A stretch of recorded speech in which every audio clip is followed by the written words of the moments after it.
का मजनूगिरी के चक्कर में पड़बा जा तो मजनू तो खाली पत्थरे खा के रह गई रहे, बाकी तू लोग सैंडल भी खाई बजा।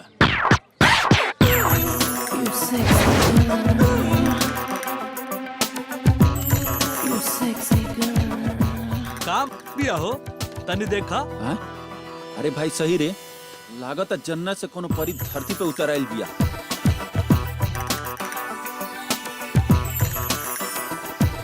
आखिर तो हनी के ना ही है सुधर बजा। का चाल बा हो, का गजबे कालवा। अभियो से सलाह मान ल जा, लड़की फैकी के चक्कर छोड़ के पढ़ाई पर ध्यान द जा। अरे भाई एक बार तू तो ध्यान दो, पढ़ाई वढ़ाई सब भूल तनी जीबो। देख ला, मजा आ जाई।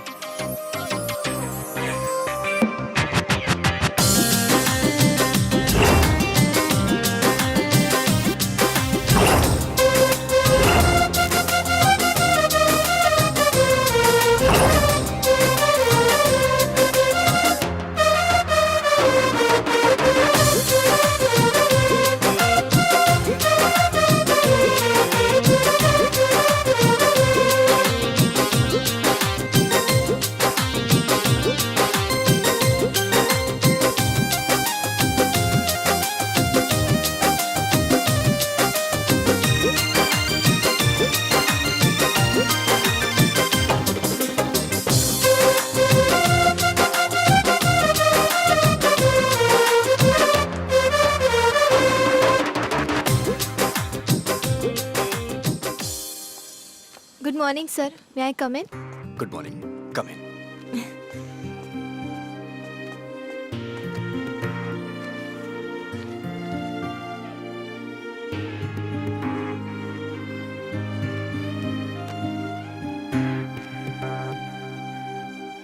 आपके डॉक्यूमेंट्स तो ठीक हैं, आप एक ब्रिलियंट स्टूडेंट हैं, लेकिन इसमें डोमिसाइल सर्टिफिकेट नहीं है। वो एक एडमिशन के लिए जरूरी डॉक्यूमेंट है। जी सर, 3-4 दिन में आ जाएगा। नो, आज एडमिशन की लास्ट डेट है और आपका स्टेट भी चेंज है, इसलिए डोमिसाइल सर्टिफिकेट का होना जरूरी है। सर प्लीज कुछ कीजिए, वरना मेरा पूरा साल बर्बाद हो जाएगा। चलो एक रास्ता है, बताइए सर। एक रिस्क मैं ले सकता हूँ। अगर कॉलेज का कोई स्टूडेंट जो इस कॉलेज में पढ़ रहा हो वो एज अ गारंटर साइन कर दे आपके एडमिशन फॉर्म में, तो हम आपका एडमिशन ले सकते हैं। ठीक है सर, मैं कोशिश करती हूँ। ओके। देखला भैया, लाखों में एक रहनू लड़की। साचुरी, इतना खूबसूरत लड़की एकरा पहले ना कॉलेज में आइल रहे, ना एकरा बात आई। एक्सक्यूज मी, जरा इधर आइए। हम? हाँ आप।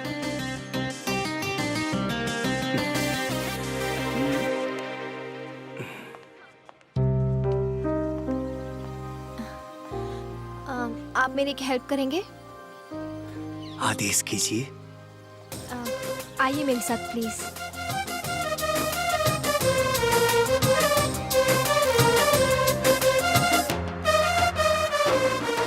सर।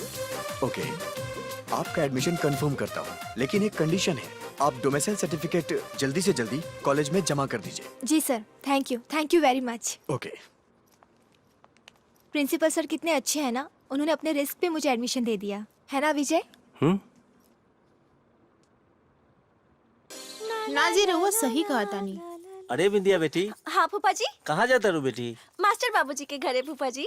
अरे बेटी अब तू सियान हो गई लू, दूसरा के घरे जादे नानू घूमे के, अपना घर दुआर में रहल जाला। दूसरा के घर? दूसरा के घर नहीं फूफा जी, वो भी हमरा के अपने जैसन मानेला लोग, और हमरा भी वही जब बड़ा मन लागेला। अच्छा चले तानी। हाँ चले तानी।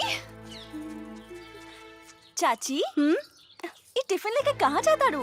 अरे मास्टर जी के टिफिन देवे स्कूल जाता नहीं। चाची हमरा रहते तू काहे तकलीफ करे तारू? दा टिफिन हमरा के दा, हम पहुँचा देता नहीं। ठीक बा। तू जा। 2 दूनी 4, 2 तीन 6, 2 चौके 8, 2 नाच लो। Very nice. वाह मैडम जी वाह, आपके इस तरह से पढ़ाने से मुझे बहुत अच्छा लग रहा है। इस तरह से बच्चों का मनोरंजन भी हो रहा है और साथ ही साथ पढ़ाई भी हो रही है। क्या करें सर, वैसे पढ़ाते हैं तो बहुत नीरस हो जाता है, इसलिए हम इन सबको खेल विधि से पहाड़ा सिखा रहे हैं। आप इनको इसी तरह से पढ़ाते जी रहिए, सर। इसी तरह से पढ़ाइए, यही ठीक है। बाबूजी अरे बेटी, इली टिफिन। ये लड़की हमारा बहुत ख्याल रखती है। अच्छा टाइम से खा ले हाँ। हाँ। और हाँ ये दवाई इहो टाइम से खा ले। हाँ हमार माई टाइम पे खा ले, समझ गई। खा ले भा बाबूजी। चलो हाँ, तानी जा। बाय बच्चा लोग। पिछले जन्म में हमार जरूर बिटिया रहल होगी। अरे हाँ भाई, तू एकदम सही कहता। अरे बाप, हाँ। अब देखो का होई। कोल्ड ड्रिंक्स में कुछ खाए के मंगाई? नहीं भाई। भैया ये टमाटर कितना के बा? 20 रुपया किलो। 20 रुपया? हाँ। कम करो। ना हो पाई। दा थैली दा। ए भैया, 1 मिनट में हम आवत नहीं। कहाँ? मार्केट में बड़ी ही खूबसूरत टाइल बा, ताजा ताजा लगा था। तनी हम टेस्ट करके आवत नहीं। चला। 20 रुपया किलो? कम करो। 2 रुपया कम दे दी। हाँ।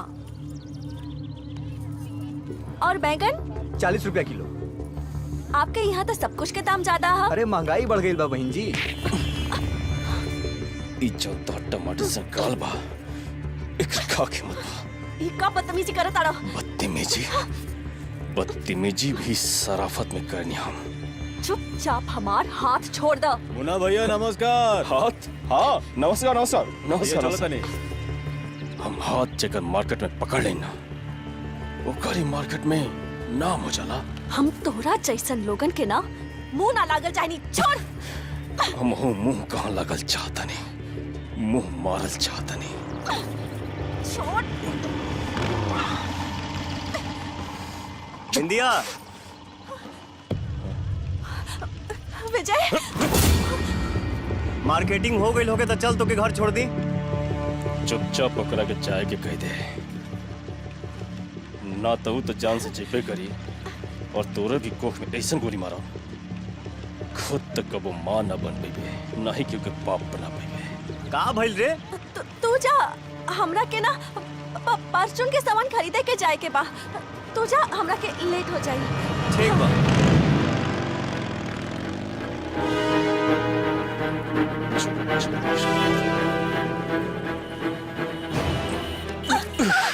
छोड़ छोड़। ई तोहर कतरल जवानी बिजली जैसे कड़कता। छोड़। कौन हरते?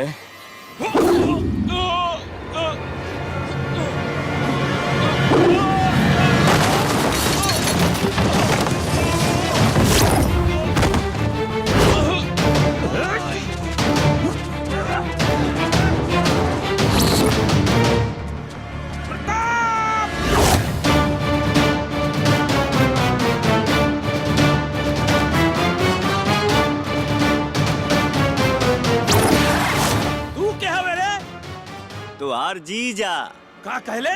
जासन मारा से निकल के जासन।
लड़की के हिफाजत कईल फर्ज है हमार। इता अपन ही है।